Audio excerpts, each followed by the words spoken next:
Quality ఉంది కదా మిగతా కూరలు కానీ భోజనం కానీ రైస్ అన్ని విధాలా బాగున్నాయి. అన్నం అయితే భలే బాగుంటుంది, కూరలు బాగున్నాయి. లడ్డు ఎలా తీసుకున్నారా?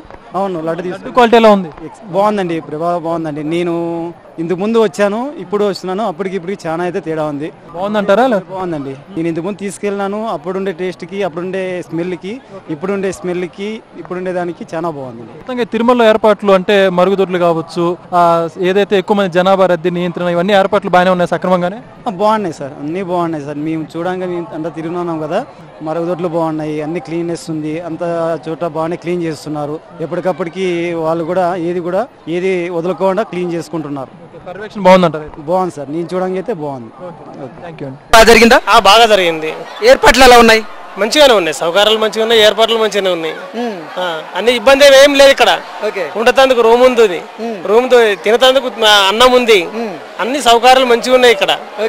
తిరుపతికి రావాలంటే కూడా సంతోషమే. తిరుపతికి రావాలంటే అదృష్టం రావాలి. ఎందుకంటే దర్శనం మంచిగానే ఉంది, ఇక్కడ సౌకర్యాలు మంచిగానే ఉన్నాయి. ప్రసాదాలు ఎలా ఉన్నాయి? ప్రసాదాలు మంచిగానే ఉంది. గతంలో ఎలా ఉండేది, ఇప్పుడు ఎలా ఉంది? గతంలో ఇంకా కొంచెం వడ కూడా ఎక్క పెడుతున్నారు. ఇప్పుడు ఒకటి పొద్దున మనము అన్నం తింటే ఒక వడ కూడా ఎక్కనే పెడుతున్నారు. ఇప్పుడు అన్నప్రసాదం కూడా మంచిగా జరుగుతున్నాయి. మళ్ళా నీట్ గా ఎక్కడ ఏమన్నది ఇట్లా గలీజ్ అన్నది లేదు, ఇట్లా చెత్త లేదు, శతార్థం లేదు, ఏది లేదు. ఎప్పటిదప్పుడు మంచిగా సాఫ్ చేసేస్తారు. సంతోషంగా ఉన్నారు, మరి సంతోషంగా ఉన్నది. రూములలో కూడా ఎప్పటిదప్పుడే సాఫ్ చేసుడు, బాత్రూములు కూడా సాఫ్ చేసుడు. లడ్డు టేస్ట్ ఎలా ఉంది? లడ్డు మాత్రం మధురం ఉంది, మంచిగా ఉంది. లడ్డు చిన్న లడ్డు ఉంది, పెద్ద లడ్డు కూడా ఉంది, 100 రూపాయలది. మంచిగా మధురం ఉంది అది లడ్డు కూడా మంచిగా ఉంది. అంతే నంబర్ ఏకుంటే మంచిగా ఉంది. తిరుపతికి రావాలంటే అదృష్టము, మంచిగా ఉంది. ఇక్కడ సౌకర్యం మంచిగా ఉన్నది, బస్సులు కూడా ఫ్రీ ఉన్నాయి. మీద తిరగాలంటే బస్సులు కూడా మంచిగా ఫ్రీ ఉన్నాయి తిరగాలంటే. ఎంతమంది వచ్చారు మొత్తం మీరు? మేము ఇద్దరం వచ్చినాము నిజామాబాద్కి వెళ్ళి వచ్చినాం. ఇక్కడనే ఉన్నాం అన్నట్టు. సోమవారం దర్శనం అయింది, ఇక్కడనే ప్రశాంతంగా ఉన్నదని ఇక్కడనే ఉన్నాం. అంటే ఇప్పుడు మీరు రెస్ట్ తీసుకునేటువంటి విశ్రాంతి భవనాలు ఏవైతే ఉన్నాయో అక్కడ అన్నప్రసాదాలు కానీ పాలు అన్ని అందుతున్నాయా మీకు? అక్కడ కూడా అన్నప్రసాదం పెడుతుర్రు. అక్కడ మన రూములు ఉన్నాయి కదా, అక్కడ కూడా అన్నప్రసాదం పెడుతుర్రు. అక్కడ పెడుతుర్రు, ఇక్కడ పెడుతుర్రు.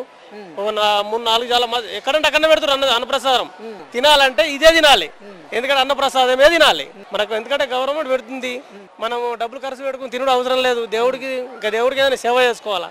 అంటే టీటీడీ పాలక మండలి, ధర్మకర్తల మండలి, అలాగే ఆంధ్రప్రదేశ్ ప్రభుత్వం కూడా మంచి ఏర్పాట్లు చేసిందంటారా ఇక్కడ? అవును, ఇది కూడా మంచిగానే చేసింది. ఆంధ్రప్రదేశ్ కూడా మంచిగానే ఉంది. ఇంతకు ముందు కూడా మన వయసు ఉంటే చూడు, మన జగన్ అప్పుడైతే మేము అప్పుడు వచ్చాము, చాలా ఒత్తిడి ఉండే దర్శనంకు. ఇప్పుడు ఒత్తిడి లేదు, మంచిగా ప్రశాంతంగా ఉంది, మంచిగానే దర్శనం.